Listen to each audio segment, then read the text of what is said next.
Ny 3 desambra Clovis Ralaivola, mpanoratra, mpanao gazety no tena nalalany maro any Clovis Ralaivola izay teraka tao Ambohimasoa Fianaratsoa ny 3 desambra 2019. Tao Ambohimasoa, sekoly-ndry frera no nanombohan'ny mianatra.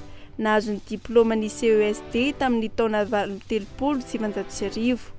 Nampianatena, namaky boky betsaka ary nanova fahalalana avy amin'ireny boky novakiana ireny. Ny fitrandrana harena-kibon'ny tany no asa nataon'ny Clovis Ralaivola voalohany, ary avy eo niditra ho inspecteur de police ny taona 2017. Ny fiverenan'ny tao Antananarivo tamin'ny taona 2017 no nanombohany nanoratra tamin'ireo gazety sy gazetim-boky izay nanana ny lazany tamin'izany fotoana izany, ohatra amin'ireny ny Bulletin de Madagascar, Bulletin de l'Académie Malgache, mpikambana tao amin'ny Akademia Malagasy ihany koa raha ity olo-malaza iray ity.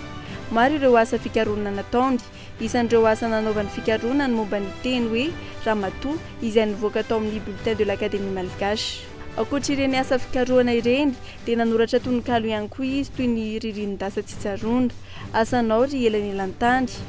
Isan'ireo asa fikarohana nataony ny nivoaka tany amin'ny Bulletin de l'Académie Malgache ny taona 2017 mikasika ny tantaran'i Madagasikara, izay notrandrahany fony izy tany Montréal, Canada ny taona 2017. Maro boninahitra maro no nisaloran'ity akademisiana nanana ny toerany ity toy ny chevalier, officier, commandeur, grand officier de l'ordre national malgache teo amin'ny 17 taona no nandao ny tany i Clovis Ralaivola ny 14 septambra 2017.